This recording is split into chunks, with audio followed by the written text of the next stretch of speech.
Hi friends, நான் உங்கள் சரண்யா. இப்போ என்ன இங்கே பிரச்சனைனா, அது அவங்க அக்கா வந்து இங்கே அவங்களுக்கு வந்து பசங்கள்லாம் இருக்குது. வீட்டுக்காரர் வந்து கூட இல்லை. வீட்டுக்காரர் பிழைக்க மாட்டேன் அப்படின்னு சொல்லி தனியாக போய் பசங்கள்லாம் இப்போ கல்யாணம் முடிச்சிட்டாங்க. என் வீட்டுக்காரர் பேசுகிறாராம்மா. ஹலோ ஃப்ரெண்ட்ஸ், அது வந்து அக்காவும் இல்லைங்க, எதுவும் இல்லைங்க. அது ஒரு நம்ம அதை என்றைக்கோ விட்டதுங்க. அவங்க தம்பி இருக்கிறதுனால நம்ம குடியிருக்கிறதுனால அது வந்து இங்கே ஓவராக இது பண்ணிகிட்டு இருக்குதுங்க.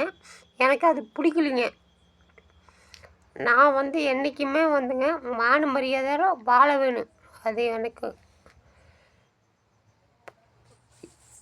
கையில் காசு பணம் இருக்குது, அது அப்புறப்பட்டதுங்க. எனக்கு மானமுக்கும் அது மட்டும்தான் உண்மை. மானம் ஒன்று இருந்தால் மனுஷனால் வாழ முடியும். மானம் ஒன்று இல்லைன்னா நாம் இதுக்கு மேலே நான் சொல்ல விரும்பலைங்க. என்னமோ இவர் பாட்டுக்கு வளரிட்டு இருக்காரு.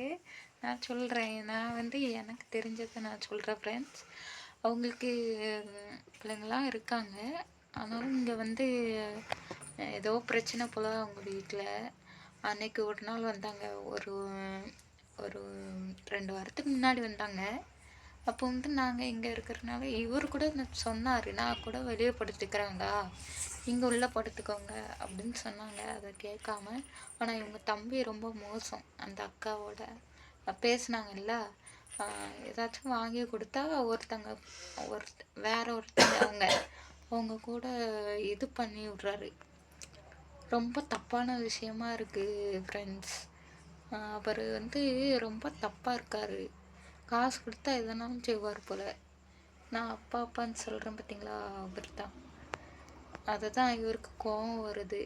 எதுக்கு நீ உன் அக்காவை நீ இந்த மாதிரி பண்ணுற? உங்கள் வீட்டுக்கா நீ கூப்பிட்ருக்க? நீ வாங்கி எவனாச்சும் ஏதாச்சும் கொடுத்தா அக்காவை இந்த மாதிரி பண்ணிடுற அப்படின்னு இவர் கோவப்படுறாரு. நமக்கு என்ன, நம்ம வந்து ஒரு வீட்டில் இருக்கோமாமான்னு சொன்னாலும் இவருக்கு புரிய மாட்டேங்குது. இவர் வந்து கோவப்படுறாரு. அது என்ன அப்படின்னு கோவப்படுறாரு. என்னதான் இருந்தாலும் மற்றவங்கள வந்து நம்ம அப்படி சொல்கிறது தப்பு, தேன்னு சொல்கிறது தப்பு தான். நான் வந்து இவரை கட்டுப்படுத்துகிறேன், வேணாம், இந்த வீட்டுக்கு அடுத்த வீடு தான் நாங்கள் வந்து எங்களுக்கு சொல்லியிருக்காங்க. அது கிடைக்கிற வரை கொஞ்சம் அமைதியாக இருங்கன்னா கேட்க மாட்டேங்காரு. இவரு மறுபடியும் வாங்கிட்டாரு. ஹலோ ஃப்ரெண்ட்ஸ், நான் என்ன சொல்ல வந்தேங்கன்னா, நீ அட்வைஸ் எதுவுமே நம்மளுக்கு தேவையில்லைங்க. நாம் வந்த இடத்துல வந்து நம்ம கரெக்டாக இருக்கணுங்க. இன்றைக்கி நாளைக்கு இப்படியே போய் இன்னொருத்தனோட போய் இன்னொருத்தர் வீட்டில் போய் படுக்கிறது அது தப்புங்க. அது தப்பான விஷயங்க.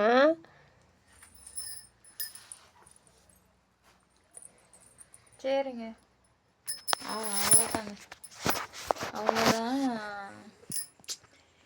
இவரை வந்து கொஞ்சம் அமைதியாக இருக்க சொல்கிறேன். இதுதான் பிரச்சனை, வேற ஒன்றும் இல்லை. தப்பாக நினைக்காதீங்க, என்னடா திடீர்னு லைவ் போட்டாங்கன்னு. இல்லை, அவங்க வந்து ரொம்ப ரூடாக பேசிகிட்டு இருந்தாங்க இவங்கள வந்து. அதனால தான் போட வேண்டியதாக போச்சு. எகிரிட்டு இருந்தாங்க என்னமோ. அவங்க பண்ணுற தப்புனால இவர் கோவப்படுறாரு. அதுக்கு வந்து அவங்க எகிரிட்டு வராங்க, நீ என்ன பிடிங்கிருவியா அப்படி இப்படியா அப்படின்னு எகிரிட்டு வராங்க. அந்த ஒரு பயத்தினால தான் நான் வந்து சரி, நாளை பின்ன ஏதாச்சும் ஒன்று ஆச்சுன்னா இது ஒரு ஆதாரமாக இருக்குமே அப்படின்னு தான் நான் போட்டேன். இனி யாரும் தப்பாக நினச்சிக்காதீங்க. ஓகே ஃப்ரெண்ட்ஸ், பாய்.